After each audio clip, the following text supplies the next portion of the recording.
अस्सलाम वालेकुम एवरीवन। आप लोग चुप हो जाएंगे? हाँ, क्योंकि देखो साइड टॉक्स मुझे वैसे ही पसंद नहीं। सुनो, last time we talked about और we finished up the particular biotechnology. उसमें कुछ चीज़ें थी जो हमने डिस्कस की थी लास्ट टाइम में, जब वो चैप्टर जो है आखिरी सांसें ले रहा था। मैंने आपसे कहा था फाइनली कि जो एप्लीकेशंस हैं उनमें बहुत सारी और एप्लीकेशंस हैं जो हमने पढ़ ली सिलेबस के हिसाब से, उतनी हमारे लिए फ़िलहाल काफ़ी है।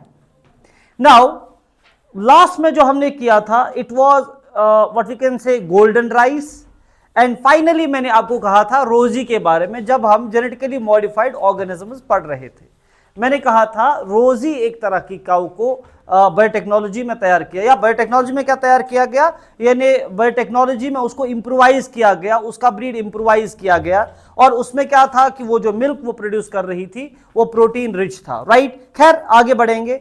सो आज जो हमारा टॉपिक स्टार्ट होने वाला है, we are going to start the genetics, we are going to start the genetics and evolution, genetics and evolution। ये वाला चैप्टर जो है जेनेटिक्स एंड इवोल्यूशन, इसको दो पार्ट्स में डिवाइड किया गया है। बेसिकली इसके दो चैप्टर्स हैं। एक चैप्टर इसका जो है it is what we call as Mendelian inheritance, Mendelian inheritance वाला पार्ट, राइट। इसमें मेंडेलियन इनहेरिटेंस पढ़ते हैं, मेंडल्स क्रॉस पढ़ते हैं जो आपने 10th में भी पढ़ा है। इसमें deviation from the Mendel's ratios भी पढ़ते हैं, कोडोमिनेंस, इनकम्प्लीट डोमिनेंस, इसमें आप बाकी सारी बहुत सारी चीजें पढ़ते हो।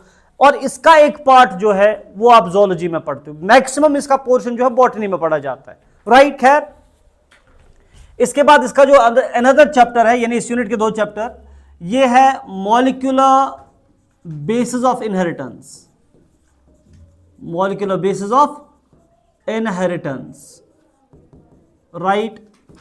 ओके, इसमें क्या क्या आता है?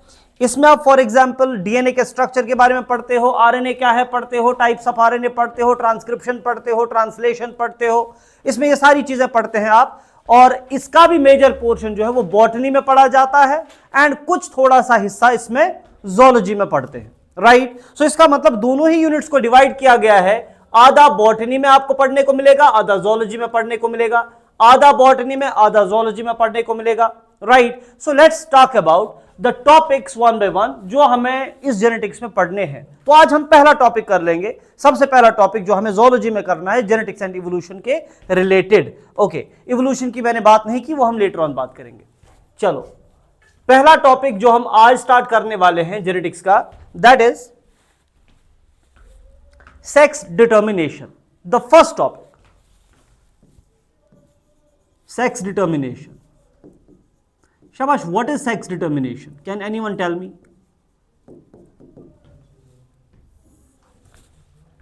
Can anyone tell me what's sex determination?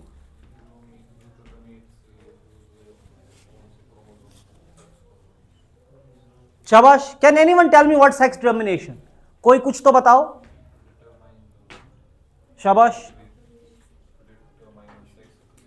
To determine,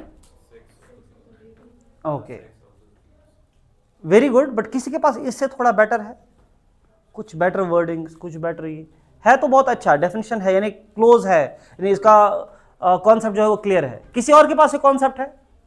it is basically, हाँ शाबाश, chromosomes, sex chromosomes. Basically, it is a differential development. Do not jump to the chromosomes first. Do not jump to the chromosomes. Chromosome is a concept जो एक तो ये बहुत कम organism, बहुत कम नहीं, एक अच्छे खासे ग्रुप ऑफ एनिमल्स में क्रोमोसोम पे डिटरमाइन होता है कि whether the offspring will be male और फीमेल। लेकिन बहुत सारे ऐसे ऑर्गेनिज्म्स भी हैं, बहुत सारे ऐसे लिविंग बीइंग्स भी हैं जिनमें sex does not depend on the chromosomes, it does depend on certain other things. So इसका मतलब एक्चुअल में सेक्स डिटर्मिनेशन है क्या?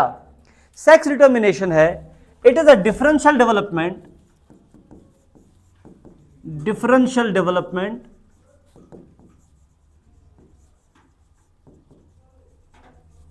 of individuals to produce, or I can say to grow into males or females, males और females, कौन male बनेगा कौन female बनेगा, ये सारा कुछ जो है इसी चीज को लेकर के डिफरेंशियल डेवलपमेंट होना, वो डेवलपमेंट हो जाना जो मेल एंड फीमेल में थोड़ी डिफरेंट होती है। मेल का फिनोटाइप अलग बनने वाला है, मेल का मोर्फोलॉजी अलग बनने वाला है, मेल का एनाटॉमी टू सम एक्सटेंट अलग बनने वाला है और फीमेल का अलग। ये जो डिफरेंशियल डेवलपमेंट होना है, इसी डिफरेंशियल डेवलपमेंट का मतलब है, इसका नाम है sex determination, right. Now the question is, अभी जो आप क्रोमोसोम बोल रहे थे, तो मतलब आप नतीजे पे पहुंच चुके थे कि हाँ क्रोमोसोम्स पे ही डिपेंड करेगा कि कौन सा ऑफस्प्रिंग मेल बनेगा कौन सा फीमेल बनेगा। ऐसा हमेशा नहीं होता है। यूजुअली हमारे पास 3 तरह का सेक्स डोमिनेशन होता है, हमारे पास जनरली 3 तरह का है। हाँ, जब आप आगे बढ़ोगे तो आपको पता चलेगा कि there are 2 more, right, but जिसको हम इसे कहेंगे, एक को हार्मोनल सेक्स डोमिनेशन, एक को बोलेंगे parasitic sex domination, but leave it aside, वो हम बाद में डिस्कस कर लेंगे कि वो क्या है, वो सेक्स डोमिनेशन है। You can, okay. नाउ कहने का मतलब है कि हम यहां पर देखेंगे कि ये सेक्स डोमिनेशन बेसिकली होती क्या है, वो तो हमने देख लिया, it is differential development to produce the male offspring और फीमेल ऑफस्प्रिंग। बट कहने का मतलब है अब डिपेंड किस पे करेगा, किस आधार पे ये होगा कि जो मां की कोख में पल रहा है बच्चा या अंडे के अंदर जो चूजा है अभी दुनिया में नहीं आया, will it develop into a male और अ फीमेल, किस पे डिपेंड करेगा, कौन इसको ये बताएगा कि तुम्हें मेल बनना है कि फीमेल बनना है। सो यहां पर 3 तरीके हैं, कितने, 3। नंबर 1 एनवायरमेंटल सेक्स डिटर्मिनेशन,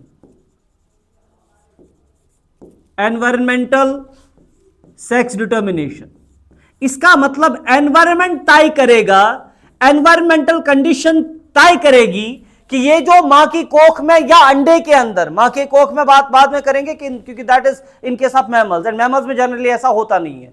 सो हम पर्टिकुलरली बात करेंगे कि एग के अंदर जो पल रहा एम्ब्रियो है उसको एनवायरमेंट बताएगा कि whether you have to develop into a male और a female.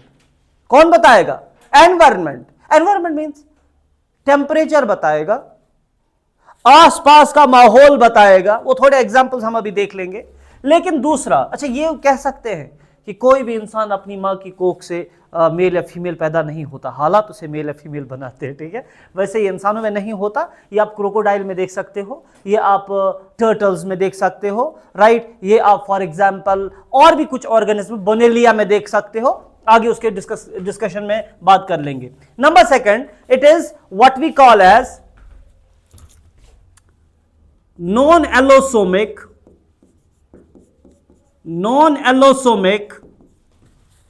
genetic sex determination, genetic sex determination,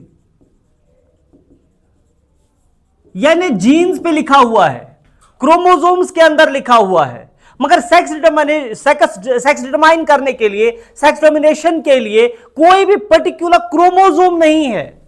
ओ बेटा, जब हम 10th में भी इवन पढ़ते हैं ना, ताचुती पर X chromosome, Y chromosome, X chromosome, Y, X Y क्या है, these are the sex chromosomes, they have a special function to do, that is they determine the sex of the offspring, right. मगर problem ये है, अगर हम genetic sex domination ही देख लेंगे पर जिसमें एक्स एंड वाई नहीं है, 2 अलग क्रोमोसोम सेक्स डोमिनेशन के लिए नहीं है, नॉर्मल क्रोमोसोम्स पे सेक्स डिटरमाइन हो रहा है। जैसे फॉर एग्जांपल आपके पास बैक्टीरिया है, मुझे हालांकि अभी ये डिस्कस नहीं करना है, इसके लिए भी टाइम है, लेकिन फिर भी जो हमारे पास बैक्टीरिया है उसके पास जो क्रोमोसोमल डीएनए है, उस क्रोमोसोमल डीएनए के अलावा इनके पास एक और डीएनए होता है, that is circular plasmid DNA. कुछ दिन पहले हमने पढ़ा था प्लाज्मिड। ये प्लाज्मिड जो है इसके पास एक जीन होता है, that is F gene, fertility factor gene, और मैंने कहा था जिसके पास ऐसा होगा उसको हम एफ पॉजिटिव बोलते हैं, या simply positive strain bacteria, right. और positive strain bacteria means which will behave as male, शायद मैंने ये डिटेल में समझाया भी था। Now which will behave as male, okay, so इसके पास ये फर्टिलिटी फैक्टर जीन है। तो क्या मैं यहां पे कहूंगा कि there is a chromosome which is a sex chromosome, I call it X chromosome or Y chromosome or Z chromosome or W chromosome. There is no separate chromosome. जो इसका नॉर्मल जीनोटाइप है उसी में एक जीन है जो fertility factor gene है जो इसमें मेल फीचर्स देगा या पॉजिटिव स्ट्रैंड फीचर्स देगा। आई बात समझ? आई बात समझ? रिएक्ट करो। ओके, सो उसके बाद next thing is allosomic sex domination. क्या है एलोसोमिक सेक्स डिटर्मिनेशन? इसका मतलब यहां ये भी जेनेटिक सेक्स डोमिनेशन है, लेकिन यहां पर बेटा अलग क्रोमोसोम्स ऐसे होते हैं, अलग। Okay, a pair of chromosome which is separate, और इनका पर्टिकुलर काम है, इनका बेसिक काम यह है कि ये डिटरमाइन करते हैं कि whether the offspring will be male और फीमेल। ये शुद्ध 10th में आपने 10th में भी पढ़ा है, X and Y chromosome. So that is called as allosomic. Basically sex chromosomes को ही एलोसोम बोलते हैं। क्या बोलते हैं? जिनमें अलग सेक्स क्रोमोसोम्स हो इसको हम बोलते हैं एलोसोमिक सेक्स डोमिनेशन। जिसमें अलग सेक्स क्रोमोसोम्स नहीं हो, अलग एलोसोम्स नहीं हो, लेकिन नॉर्मल जीनोटाइप में भी कोई जीन होगा जो क्या करेगा, डिटरमाइन करेगा सेक्स ऑफ द ऑफस्प्रिंग। इसका मतलब बेटा ये भी जेनेटिक सेक्स डोमिनेशन है but non allosomic. Now what is the fourth type? चौथा टाइप है हैप्लोडिप्लॉइडी। हैप्लोडिप्लॉइडी हैप्लोडिप्लॉइडी हैप्लोडिप्लॉइडी का मतलब होता है when one of the genders is haploid. Say for example एस्निमोन, male honeybee. Male honeybee is haploid. Male honeybee क्या है? Haploid. उसके पास हर एक सेल में 1 n नंबर ऑफ क्रोमोसोम्स हैं। Particularly if we talk about the particular honeybee, वो 16 chromosomes होते हैं टोटल। कितने? यानी इसकी एक एक सेल में 16 क्रोमोसोम्स होते हैं which is equal to 1 n number of chromosome. ये तो ऐसी बात हो गई अगर मेल ह्यूमन बींग्स में सिर्फ 23 क्रोमोसोम्स होंगे। क्या होंगे? 23, एंड फीमेल्स में होंगे 46। हम तो एहतिजाज करेंगे, राइट? सो इसका मतलब इनमें क्या होता है, मेल्स के पास 1 n नंबर ऑफ क्रोमोसोम्स होते हैं हर सेल में, लेकिन जो फीमेल्स होती हैं ये थोड़ी अमीर होती हैं, इनके पास होते हैं 32 क्रोमोसोम्स। 16 का डबल है ना, 16 का डबल। इसका मतलब it is 2 n number of chromosomes. बेटा one of the genders is diploid, one of the genders is haploid. H1 haplodiploid. इसको क्या बोलते हैं? हैप्लो। अंडरस्टैंड हो रहा है? नहीं हो रहा है तो पूछो, ये मत डरो कि कैमरा लगा हुआ है। ओके, पूछो अगर समझ में नहीं आ रहा है। Okay, now number next. अब यहां पर कुछ जगह पे आपको दो और चीजें मिलेंगी, अपनी रेफरेंसेस में नहीं मिलेंगी, लेकिन आगे कहीं को थोड़ा सा टेढ़ा मेढ़ा या जिसको बोलेंगे घुमा फिरा के कहीं पर डिस्कशन होता है किसी चीज में, किसी बुक में। That is hormonal sex determination. क्या है? Hormonal sex determination. यानी हार्मोन्स पे डिपेंड करेगा डिटर्मिनेशन ऑफ सेक्स। वो भी थोड़ी देर में मैं थोड़ा सा समझाऊंगा, उसके बाद आगे बढ़ेंगे, फिर 1 by 1 इनकी बात करेंगे। Number next is, this was 5th and this is 6th, it is parasitic sex determination. Parasitic sex determination.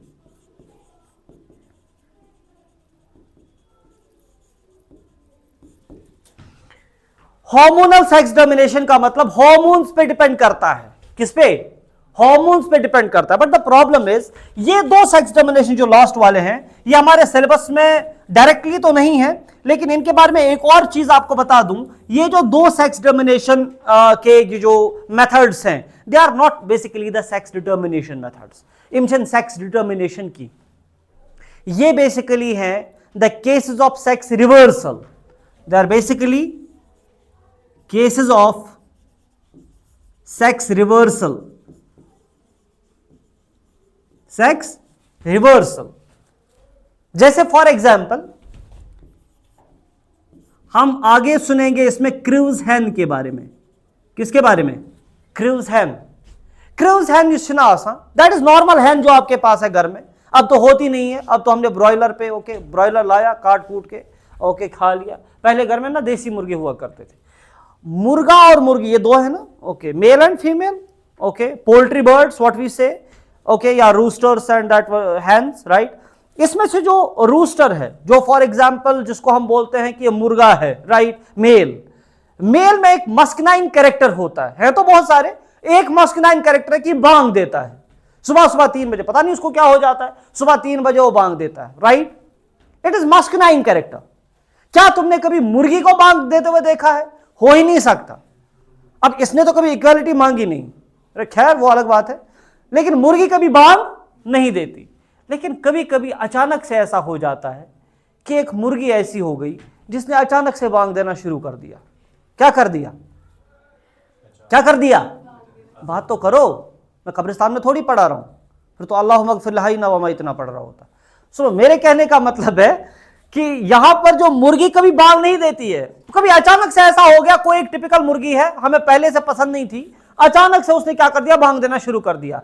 हम सोचते हैं, अच्छा पहले बहुत जो ना सुपरस्टिशियस दौर जो था, उसमें हम कहते थे कि ये मुर्गी जो है ये अब अशुभ हो गई, इसको फटाफट ज़बह कर लो और खा जाओ। हाँ, ये मैंने कई बार सुना है। लेकिन प्रॉब्लम ये है, ये अशुभ नहीं हो गई, इसके साथ कुछ शुभ नहीं हो गया बेचारी के साथ। बेसिकली प्रॉब्लम ये है कि मुर्गी के पास एक ही ओवरी फंक्शनल थी, राइट, किसी कारण वो डैमेज हो गई, और अगर वो डैमेज हो गई इसका मतलब इसका जो एस्ट्रोजन है वो बनना बंद हो जाएगा, राइट। लेकिन एंड्रोजन्स बन रहे हैं जो इसको टेस्टोस्टेरोन का इफेक्ट देगा, और उसके बाद टेस्टोस्टेरोन के बाद इसमें मेलनेस आ जाएगी और मस्कुलाइन कैरेक्टर आ जाएगा, राइट। इसका मतलब वो बांग देना शुरू कर देगा। पर इसके पास सेक्स डिटर्मिनेशन जो है वो क्रोमोसोमल है। क्या है?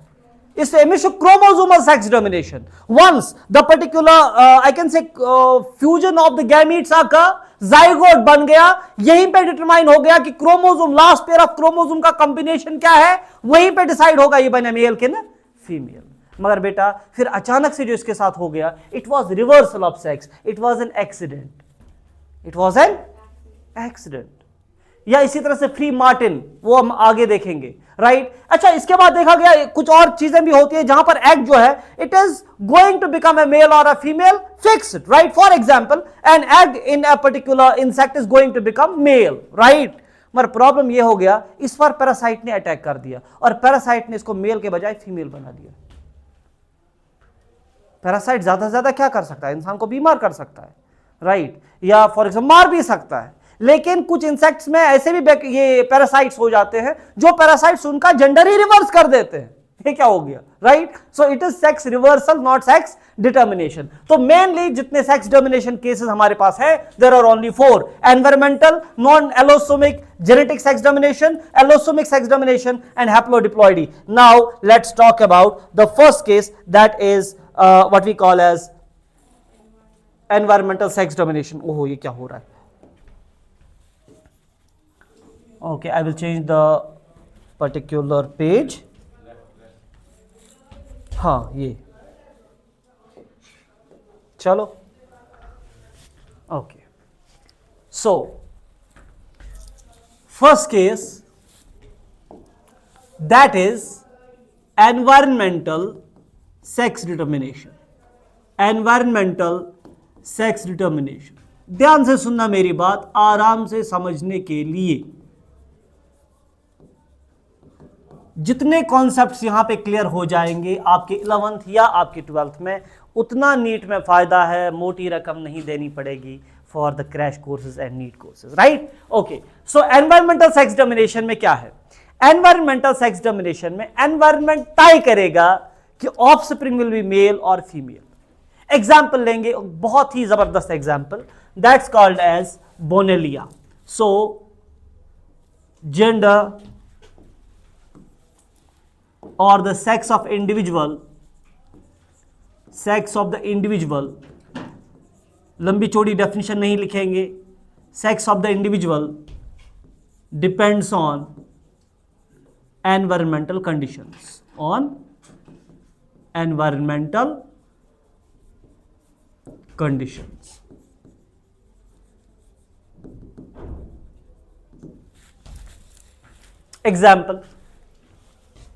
एग्जाम्पल के तौर पे बोनेलिया एक मैरीन वर्म है। क्या है? बोनेलिया एक वर्म है। और वो भी मैरीन वर्म। क्या है ये मैरीन में रहने वाली, यानी सॉल्ट वाटर सलाइन वाटर में रहने वाली, लेक में, सॉरी दिस सी में, ओशन में मैरीन वर्म है, ये मैरीन वर्म है, राइट। देखो अब मान लो इसका एक लार्वा है, इसका लार्वा। कभी कभी क्या होता है, चूंकि वाटर में रहने वाला है, वाटर डिवेलिंग है, मैरीन है, राइट। कभी कभी क्या हो जाता है कि ये लार्वा धीरे धीरे धीरे धीरे सेटल डाउन हो जाएगा और एलोन अकेला, एलोन अकेला, राइट। ये लिख सकता है लोनली बोनेलिया फेसबुक पे, ओके। सो ये अकेला है, दूसरा कोई इसके संपर्क में आया नहीं। अगर ये अकेला सेटल डाउन हो गया, it will develop into female. क्या होगा? It will develop into female Bonellia, right. अब जब ये अकेला सेटल डाउन हो गया, ये फीमेल बनेगा, और फीमेल की जो बॉडी होती है, it is a bit larger in size, और इसका जो प्रोबोसिस है, इसका प्रोबोसिस, राइट, आगे वाला हिस्सा, ये प्रोबोसिस बहुत लंबा होता है। क्या होता है? बहुत लंबा प्रोबोसिस। अब ये बहुत लंबा प्रोबोसिस है, मान लो हो गया ये सेटल, ठीक है, जो भी था। अब दूसरा एक बोनेलिया है, बोनेलिया का दूसरा लार्वा। अब ये भी अभी अभी फॉर एग्जाम्पल पैदा हो गया। अब ये लार्वा जो है, larva neither is male nor female, इसे पता चला ना, लार्वा इज नाइदर मेल और फीमेल। अब it is to be developed into a male और ए फीमेल। अब ये भी सेटल डाउन हो गया, बट फॉर्चुनेटली और unfortunately it came into the contact with already developed female. अकेला नहीं, बल्कि ये उस फीमेल के संपर्क में आया जो फॉर एग्जाम्पल क्या है, अकेला, यानी फीमेल डेवलप हो चुका। उस लार्वा के संपर्क में आया जो लार्वा क्या है, नहीं आया समझ? मैंने कहा दूसरा लार्वा, ये भी सेटल डाउन हो रहा है, बट ये फॉर्चुनेटली और अनफॉर्चुनेटली उस लार्वा के संपर्क में आया, उस बोनेलिया के संपर्क में आया, जो अब क्या बन चुका है, फीमेल। क्या बन चुका है? तो ये जो है ये ऑटोमेटिकली मेल बन जाएगा। क्या बनेगा? अपॉर्चुनिस्टिक मेल बन गया, क्योंकि आगे क्या है, फीमेल है। आगे फीमेल है तो ये क्या बन गया? नहीं आया समझ? तो नींद क्यों आ रही है? कॉफी मंगाए हैं? समझ आ रहा है कुछ? बेटा मैं कह रहा हूं कि यहां पर जो लार्वा है उसको सेटल डाउन होना था, but it suddenly came in contact with already developed female, तो ये अपॉर्चुनिस्टिक है। क्या बन गया? ये खुद मेल बन गया। बट द प्रॉब्लम इज, ये मेल बनने के बाद इसका साइज जो है it will remain very small. ये क्या होगा? Small sized. क्या होगा? स्मॉल साइज्ड होने के अलावा इसमें एक और चीज आ जाएगी, it will enter the body of female and will live within the body of female as a parasite. ये उधर ही रहेगा। आया समझ? So it lives within the body of female.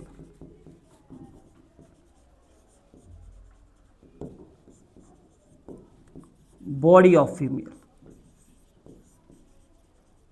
ये वहीं पर गैमीट्स बनाएगा, वहीं पर ये फर्टिलाइज कराएगा फीमेल गैमीट्स को, और वहीं पर नए लार्वा निकलने की तैयारी हो जाएगी। इसका मतलब यहां पर अगर आप बोनेलिया को देखोगे ना, बोनेलिया, ओके, वर्म, ये मैरीन वर्म, एक्वाटिक वर्म, इनको अगर आप देखोगे तो आपको मेल दिखेंगे कि फीमेल? सिर्फ फीमेल दिखेंगे। एडल्ट लाइफ में आपको कौन दिखेंगे उसमें? फीमेल, क्योंकि मेल कहां है? With in the body of female, right. समझ आया? दो जिस्म एक जान इसी को बोलते हैं, ठीक है, दो जिस्म एक जान यही है, ठीक है, ओके। सो कहने का मतलब they are particularly male lives with in the body of female and is very small in size, female is larger in size, female has a longer proboscis up to 1 metre long, up to 1 meter long proboscis, and that is how the particular Bonelia I can say differentiates into a male or a female. ये आया समझ? ये आया समझ? Shall I change the particular slide? Okay, let's change the slide. Now second example of the same sex domination, it will be of crocodile.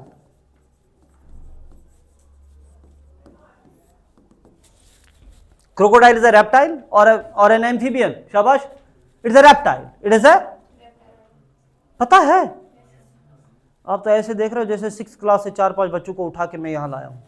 बेटा इसका मतलब अगर ये रेप्टाइल है, जो सेक्स डोमिनेशन रेप्टाइल्स में होगा वही इसमें होगा, होना चाहिए ना वही, होना चाहिए ना वही, but there is an exception. बाकी रेप्टाइल्स में जो भी सेक्स डोमिनेशन होता है उनमें क्रोमोसोमल सेक्स डोमिनेशन होता है। क्या होता है? रेप्टाइल्स में जनरली होता है chromosomal sex domination, that also allosomic sex domination, but इसमें क्या होता है? एनवायरमेंटल। देखो मजेदार बात यह है, if the eggs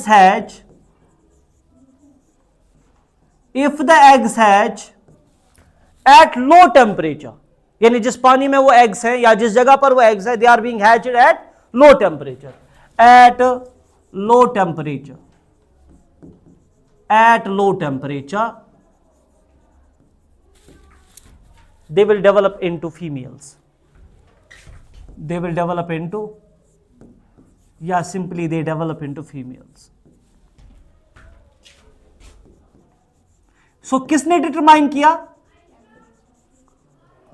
किसने डिटरमाइन किया? And temperature is also an environmental factor, isn't it? It's an environmental factor. Number next, if eggs hatch, या if eggs get hatched at high temperature, high मतलब गुण 100 की, FF degree is higher than the previous one, high temperature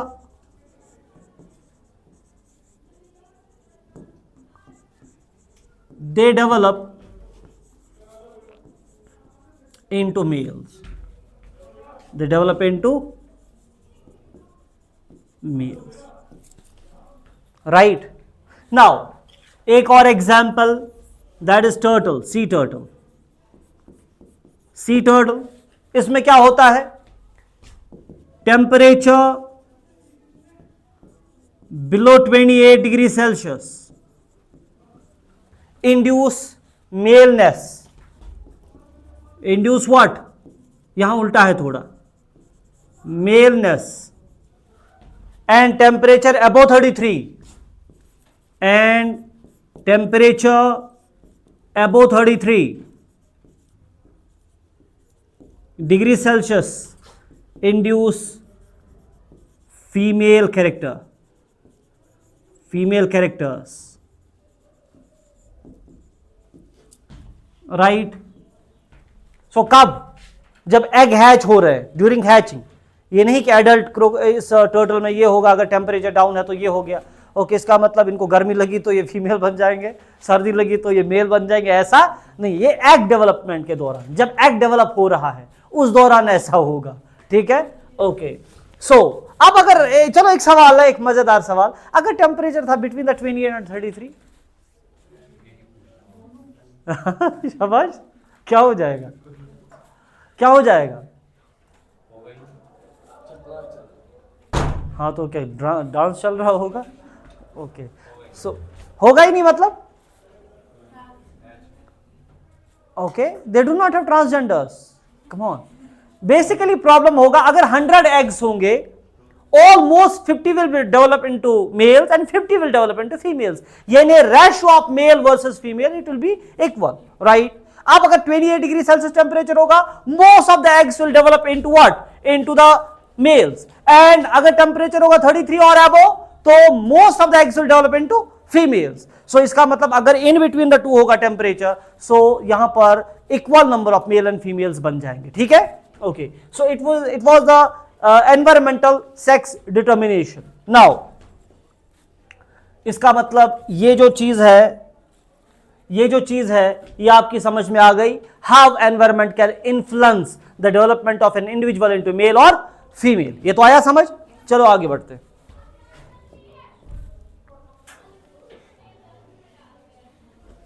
okay पता नहीं बीच में क्या आ जाते था, क्या ये?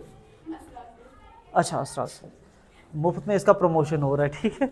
अच्छा नाउ अब फॉर एग्जांपल सेकंड जो टाइप ऑफ सेक्स डोमिनेशन है, that is non allosomic genetic sex domination, non allosomic genetic sex determination.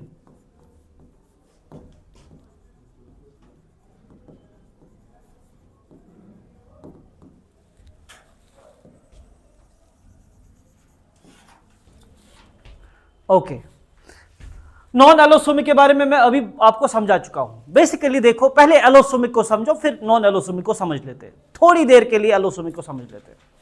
For example, अगर हम ह्यूमन बीइंग की बात करेंगे, चलो मैच फिक्सिंग कर लेते हैं। मैं आपको पहले ही बता देता हूं, ह्यूमन में जो है वो एलोसोमिक सेक्स डोमिनेशन है। क्या है? ह्यूमन में एलोसोमिक सेक्स डोमिनेशन है। हमें क्रोमोसोम नंबर कितने हैं? How many chromosomes do you have in each cell? 23 pairs. 23 pairs. So हमारे एक सेल में 23 पेयर्स ऑफ सेक्स क्रोमोसोम्स होते हैं इन जनरल, जहां पर सेक्स क्रोमोसोम 2 होंगे। ओके, नाउ अब फॉर एग्जांपल इसके जो पहले 22 पेयर्स हैं, फर्स्ट 22 पेयर्स ये होंगे वो वाले क्रोमोसोम्स जहां जिसके साथ कोई लेना देना नहीं है कि वेदर ये मेल बन जाएगा फीमेल बन जाएगा, दोनों में सेम होगा, राइट। सो मेल बन जाएगा या फीमेल बन जाएगा, ये इन क्रोमोसोम्स पे डिपेंडेंट नहीं है। इन क्रोमोसोम्स का काम ही ये नहीं है, इसके बहुत सारे और काम है, इनके पास बहुत सारे जीन्स हैं, बहुत सारे काम है। ओके, सो उसके बाद जो लास्ट पेयर ऑफ क्रोमोसोम्स है, लास्ट पेयर ऑफ क्रोमोसोम्स जो है वो स्पेशली इसीलिए डिजाइन किए जा चुके हैं कि ये डिटरमाइन करें sex of the individual. Okay, now ये जो लास्ट पेयर है, अगर ये एक्स एक्स था, इनके साथ ह्यूमन बींग्स की बात चल रही है, राइट। ओके, सो अगर फॉर एग्जांपल ये एक्स एंड एक्स था, ये मेल होगा कि फीमेल होगा? ये फीमेल होगी, फीमेल होगी। नाउ अब अगर ये एक्स एंड वाई था तो क्या होगा? बिकॉज वाई क्रोमोसोम के ऊपर एक जीन होता है SRY, मैंने कहा भी था शायद। ओके, SRY जीन होता है, जो SRY जीन पे डिपेंड होता है कि SRY जीन है प्रेजेंट, वाई क्रोमोसोम है प्रेजेंट, तो टेस्टिस बन जाएंगे। इसका मतलब ये अनडाउटेडली क्या होगा? Male, except in certain cases जहां पर कोई जेनेटिक डिफेक्ट होगा। ओके, नाउ ये लास्ट पेयर ऑफ क्रोमोसोम जो है, इसको हम बोले सेक्स क्रोमोसोम, कोई ऐतराज तो नहीं है? ओके, इसको हम बोलेंगे सेक्स क्रोमोसोम। क्या बोलेंगे? सेक्स क्रोमोसोम का मतलब इसका एक और नाम भी है, दैट्स इडियोक्रोमोसोम। क्या है? इडियोक्रोमोसोम। इसका एक और नाम है एलोसोम।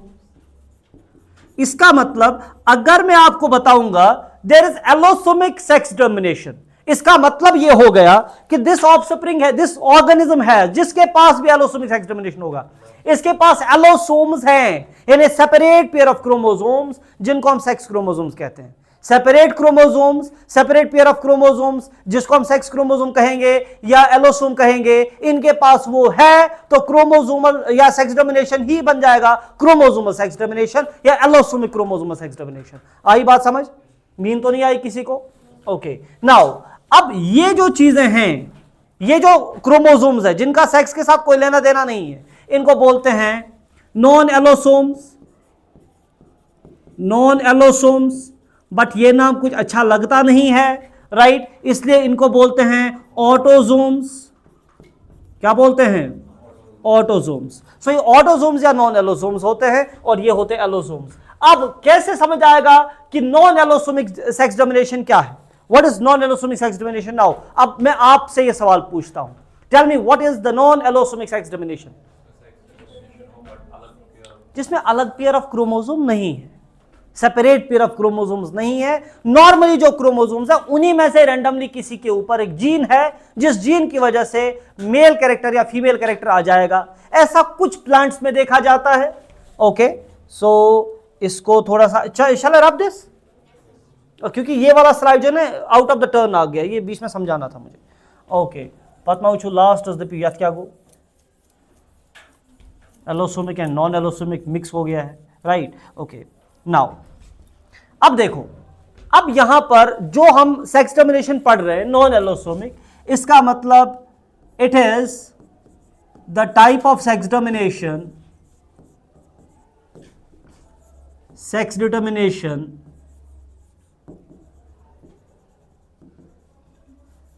in which या where sex of the individual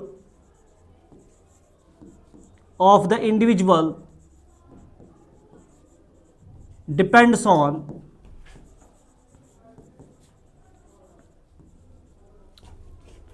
certain genes, but there are no separate sex chromosomes. बात आई समझ? But there are no separate sex chromosomes.